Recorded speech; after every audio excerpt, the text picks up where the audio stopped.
नमस्कार दोस्तों। जैसे कि आपको पता होगा कि अमेरिका ने इंडिया के ऊपर एक तरफा टैरिफ लगा रखा है और अब तो ये इसको सैंक्शंस भी बोलने लग गए हैं और इसी को टैकल करने के लिए इंडिया बेसिकली जो है अदर ऑप्शंस एक्सप्लोर कर रहा है और इसी सिलसिले में चाइना के साथ भी बातें चल रही हैं और इंडिया और चाइना अपने ट्रेड को वापस से नॉर्मलाइज करने की कोशिश कर रहे हैं और ट्रेड रूट ओपन करने की कोशिश कर रहे हैं। तो इसी सिलसिले में चाइनीज़ फाइनेंस मिनिस्टर मिस्टर वांग यी हैं, वो इंडिया आए हुए थे और इंडिया और इनके बीच में जो बायलैटरल बातें हुई हैं उसमें इन लोगों ने बेसिकली बहुत सारी चीज़ों को नॉर्मलाइज करने के लिए जैसे ट्रेड रूट ओपन करना, वीज़ा अलाउ करना इंडियन पर्सनस को, तो ये सब चीज़ें स्टार्ट हुई हैं। तो उसी सिलसिले में जो ट्रेड रूट ओपन करने की बात हुई है इंडिया और चाइना के बीच में, तो नेपाल बेसिकली इसमें जो है सामने आ गया है और उसने ऑब्जेक्शन किया है इंडिया के साथ कि आप जो है लिपुलेख पास हैं, आप लिपुलेख पास को यूज़ नहीं कर सकते क्योंकि ये बेसिकली नेपाल की टेरिटरी पड़ती है।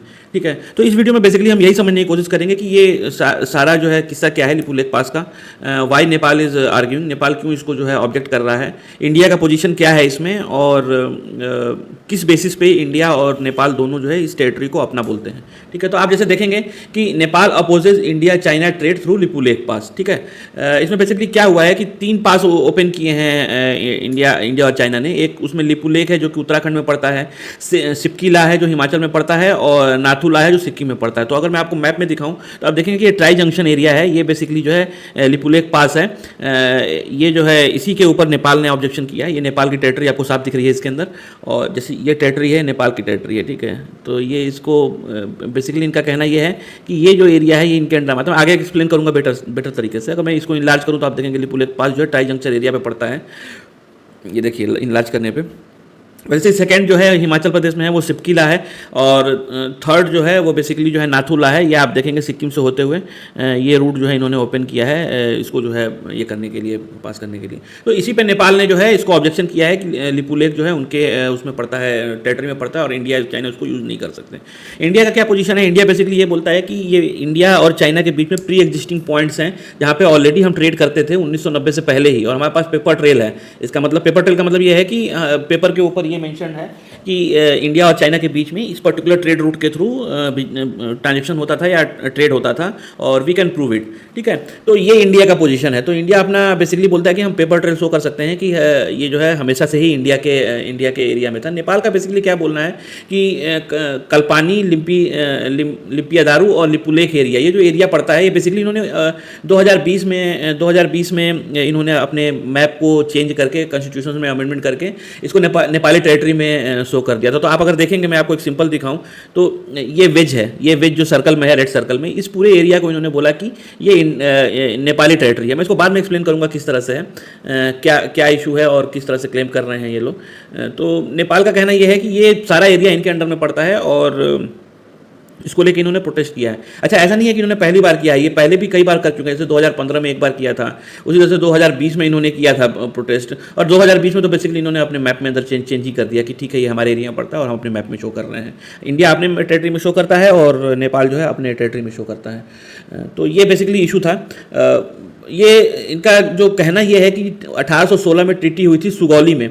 तो सुगौली की जो ट्रीटी थी वो basically kingdom of Nepal, Gorkha और ईस्ट इंडिया कंपनी के बीच में हुई थी। इसमें बेसिकली क्या था कि नेपाल ने अपनी काफ़ी टेरिटरी लूज़ की थी, जैसे सिक्किम और दार्जिलिंग का एरिया हो गया, कुमाऊं गढ़वाल हो गया, कांगड़ा हो गया, ये सारे एरिया जो है इन्होंने लूज आउट किए थे। तो इसमें बेसिकली डिमार्केशन ये था कि जो काली रिवर है, महाकाली रिवर बोलते हैं जिसको, इसका जो इसको basically as a boundary consider करते हैं और बोलते हैं कि जो भी एरिया वेस्ट के साइड है काली रिवर के, वो उसके ऊपर नेपाल कभी भी क्लेम नहीं करेगा या जो किंगडम ऑफ नेपाल है वो कभी भी क्लेम नहीं करेगा। ठीक है, तो अगर आप एग्जैक्ट वर्डिंग्स देखेंगे तो राजा ने किस चीज पे साइन किया था कि raja of Nepal renounces for himself, his heirs and successor all claim to the countries lying to the west of river Kali. ठीक है, तो इन्होंने बेसिकली रिटर्न में इसके ऊपर साइन किया था और इसका मतलब ये है कि जितनी भी एरिया वेस्ट ऑफ काली है वो ब्रिटिश इंडिया के अंडर में आता है और ईस्ट ऑफ काली है वो नेपाल के अंडर में आता है। तो इन्होंने आर्टिकल 5 के अंदर बेसिकली इसको मेंशन किया था।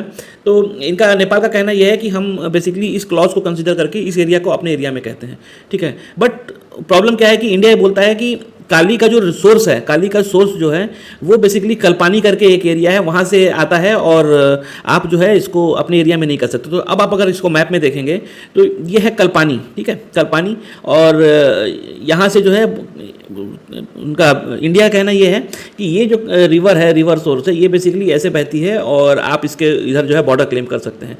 बट नेपाल का क्या कहना है कि नहीं, नेपाल ये कहता है कि जो काली महाकाली रिवर है वो बहती है लिम्पी दरिया पास से, वो यहाँ से क्लेम करता है, ठीक है, कि ये जो है बह रही है और इसकी वजह से जो है ये पूरा एरिया हमारे अंडर में आता है। तो उसने क्या किया कि जितनी भी शेडेड एरिया है ये सारा उसने अपने मैप में दिखा लिया कि भाई ये बॉर्डर है, इस बॉर्डर के इधर इंडिया है और इधर जो है हमारा एरिया पड़ता है। तो लिम्पी दरिया, कलपानी, लिपुलेख पास सारा ही उसके अंडर में आ गया। अब आप अगर इंडिया के हिसाब से देखेंगे तो काली रिवर के ईस्ट साइड में जो है नेपाल पड़ रहा है और लिपुलेख जो है वेस्ट साइड में पड़ेगा।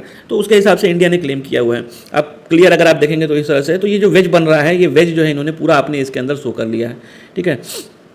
ये बेसिकली जो आपका देखेंगे तो 335 स्क्वायर किलोमीटर का एरिया है जो कि ये क्लेम करते हैं, ठीक है।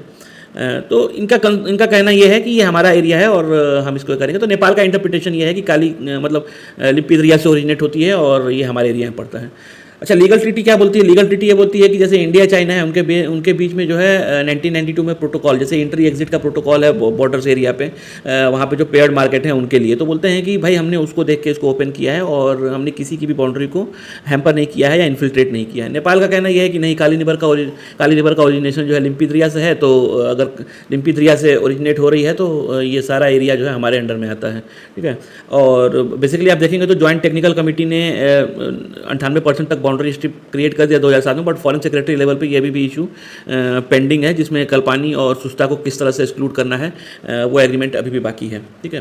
अच्छा, स्ट्रेटेजिकली इसको आप कैसे देख सकते हैं? बेसिकली देखा जाए तो जैसे ये लिपुलेख है, लिपुलेख उतना बड़ा ट्रेड रूट भी नहीं है। इंडिया और चाइना बहुत छोटे छोटे जो ट्रेड होते हैं जिन एरिया से, वो एरिया अभी इनिशियल बेसिस पे ओपन कर रहे हैं ताकि एक ट्रस्ट बिल्डिंग एक्सरसाइज हो सके दोनों कंट्रीज़ के बीच में। तो आप अगर देखेंगे तो लिपुलेख हो गया, नाथुला हो गया, सिपकीला हो गया, ये तीनों उतना मेजर रोल नहीं करते हैं, बस ट्रस्ट बिल्डिंग के लिए ओपन हो रहा है। अच्छा, इन तीनों एरियाज में लिपुलेख का भी बहुत ही कम कॉन्ट्रीब्यूशन है ट्रेड को लेके, ठीक है, तो उतना सिग्निफिकेंट भी नहीं है। तो इंडिया चाइना बेसिकली क्या है कि दोनों के बीच में जो आइस जमी हुई है या जो दोनों के बीच में ट्रस्ट डिफिसिट है उसको ब्रिज करने के लिए, उसको बिल्डअप करने के लिए, ट्रस्ट बिल्डअप करने के लिए एरियाज को एज अ टेस्ट मेथड पे ओपन किया हुआ है। ये कारण है और यही था दोस्तों रीज़न कि नेपाल जो है क्यों ऑब्जेक्ट कर रहा है लिपुलेख पास के ऊपर इंडिया और चाइना के ट्रेड को लेके। बाकी ये वीडियो आपको कैसा लगा? अगर इन्फॉर्मेटिव लगा तो प्लीज़ लाइक एंड सब्सक्राइब। मैं कोशिश करूँगा कि ऐसी वीडियो आपके लिए फ्यूचर में लाता रहूँ। We will meet in next video. Thank you very much.